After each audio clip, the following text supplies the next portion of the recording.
See if she thinks it's cold this morning.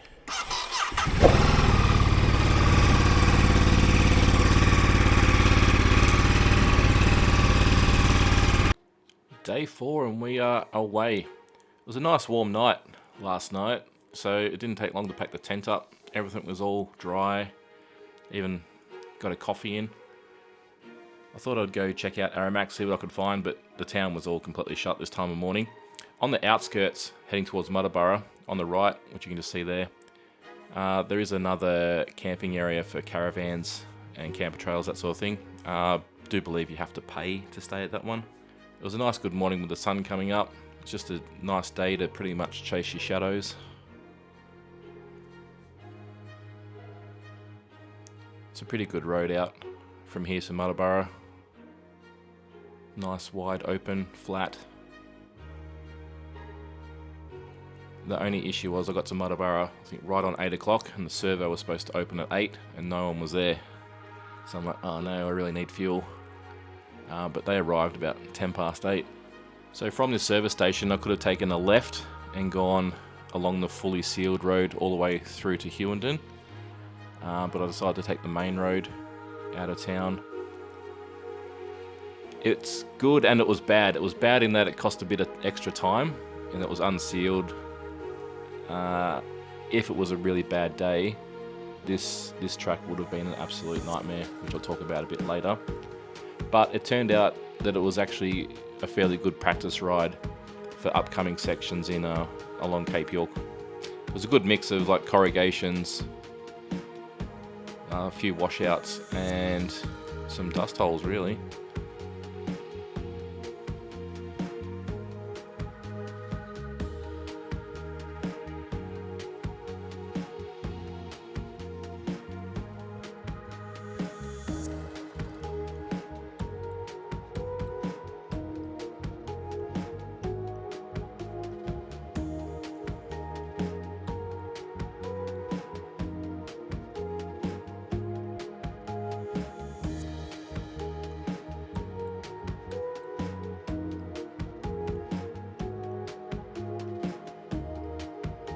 So the first section along this road after the bitumen, it was just like hitting like beach sand essentially, with a few stones sort of kicked in it, and I was thinking, oh no, hopefully it's not like this the whole way along.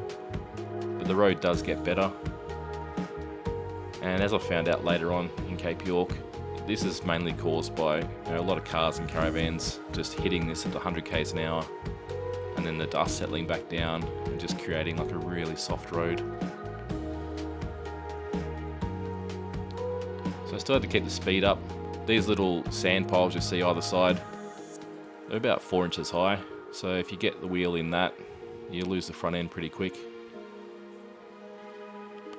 But it was just a matter of plodding along and thinking maybe I should turn around, but I'll keep going.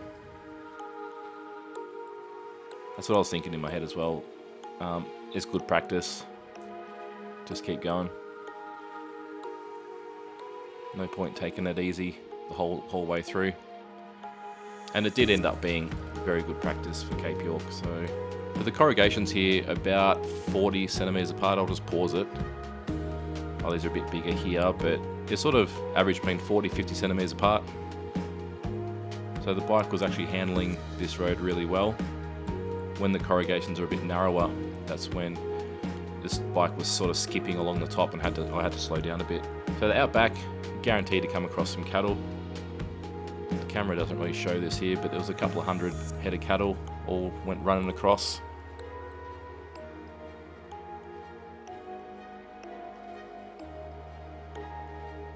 And then I come up to this one little curious little bull, which you'll see in just a second. He sort of put the brakes on and started heading towards the bike. Like from now, there he is. He's put the brakes on, he was heading towards. And then he's like, no, I'm out of here.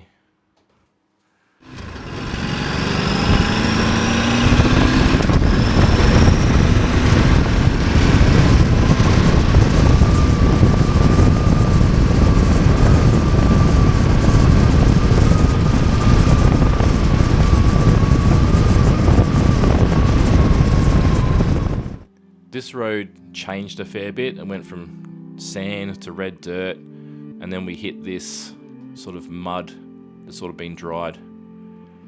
Can't see on this camera, but there are some fairly big ruts along this section, and you're hanging on because it sort of skips the front wheel out every so often.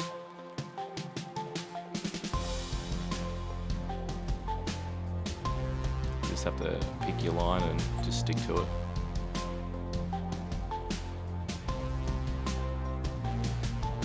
I'd say a big four-wheel drive and a caravan went along here in the wet, and it just chewed it out. And since it's dried a little bit, it's evened out. I stopped for a leak, and then yeah, car comes past. Happens every single time.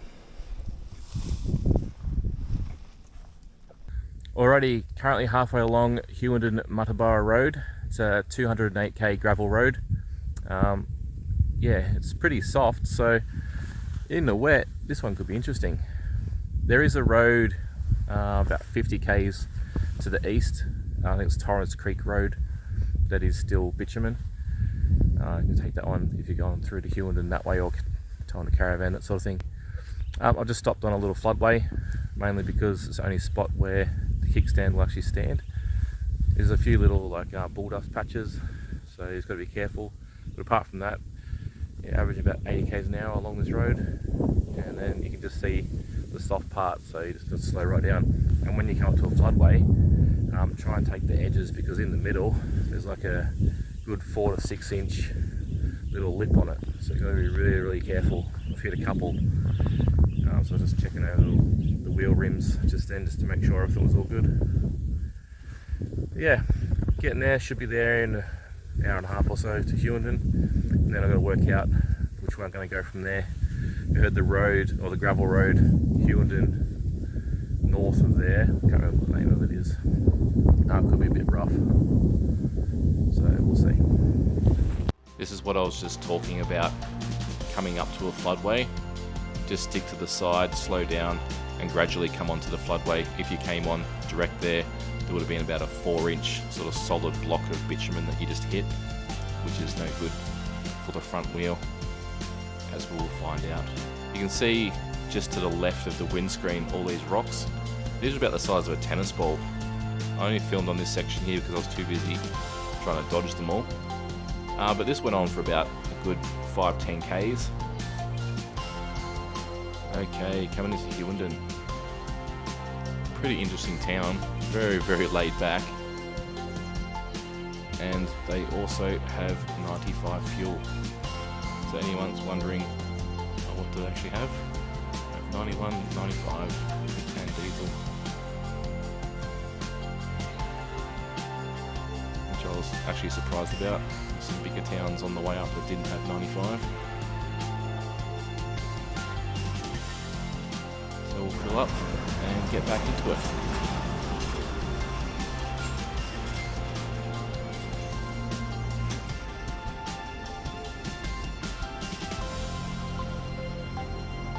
About lunchtime. I thought I'll stop at the cafe, get something to eat, and this just took the biggest chunk of time out of my day.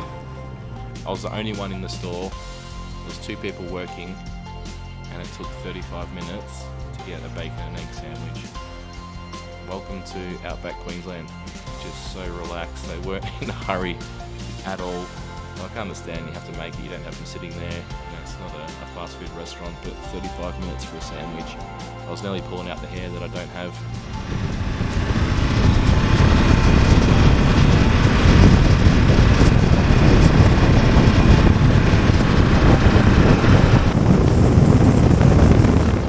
Alright, the Lind 255, that's the next fuel stop. So don't forget to get some petrol when you're in Hughenden.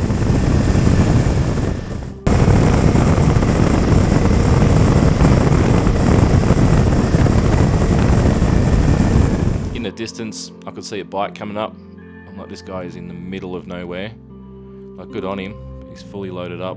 So I don't know where he's planning on staying for the rest of the day, but the next town pretty much is 200 plus k's away. First lot of elevation I've seen in a while.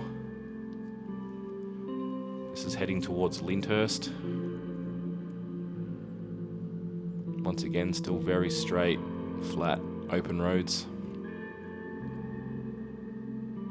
Still not something that you want to be coming along at night time though. I found even for the night before, there's a lot of things hiding in that grass.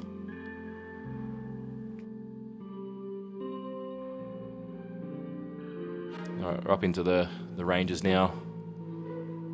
And it seems, you know, Queensland, they're not big on building bridges, they just love the floodways.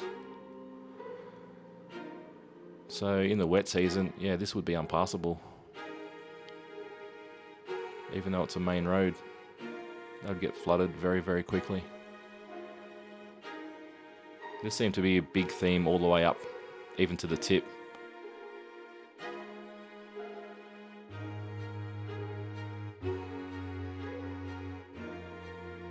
Alright, so we're on the Gregory Development Road now. This was a good 10-15k section just off to the side while they're regrading the middle, or actually building the middle of the road.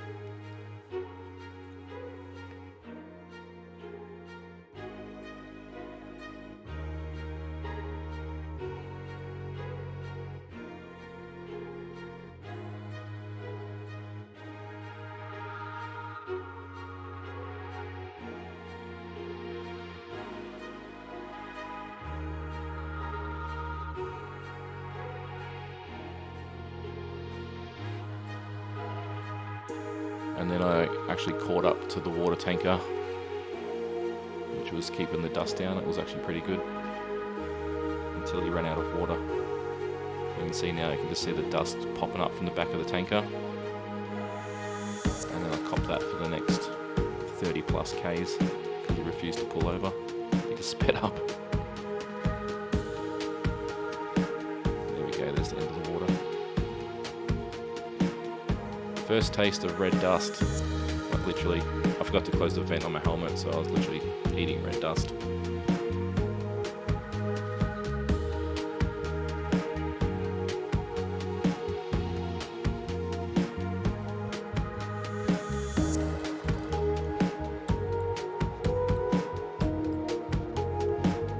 Right, we're still coming into the Lind. So the Lind Oasis Roadhouse, I think it's called. And we're getting these big ant hills. First time I've seen big ant hills on this trip. So I thought I'd just turn the camera on. And obviously, yeah, the sun is behind a cloud, so it's looking a little bit dark. It's only about 3 in the afternoon.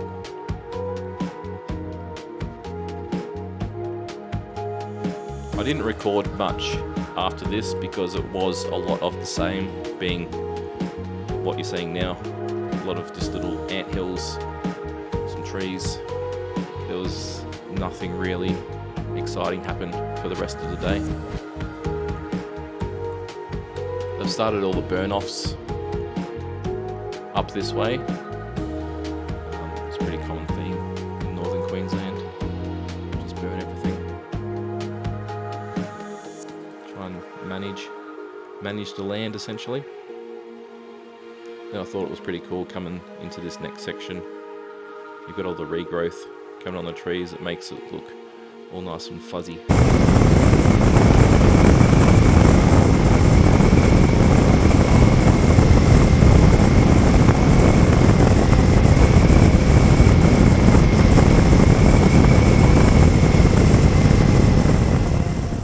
It's pretty much all I recorded for the rest of the day before coming into more of the tablelands. Pretty much the start of the rainforest area where I found a motel for the night. Alrighty, end of day 4. So it was about 750 k's today from Aramac, currently a town called Ravenshoe. Okay, I'll just pause it there. I've since found out that this town is not called Ravenshoe. I'll put the spelling up here now. The town is called Ravenshoe, which is Queensland's highest town. Bike got first bit of dirt today, did about 300 k's of it on the dirt. 200 was from Muddaborough through to Hewenden. That road is fully rutted out. I would hate to do that one in the wet. And the other one, I think the other 100 was on Gregory Development Road, where they're fixing that road up / still making that road. So yeah, alright, see where we go tomorrow.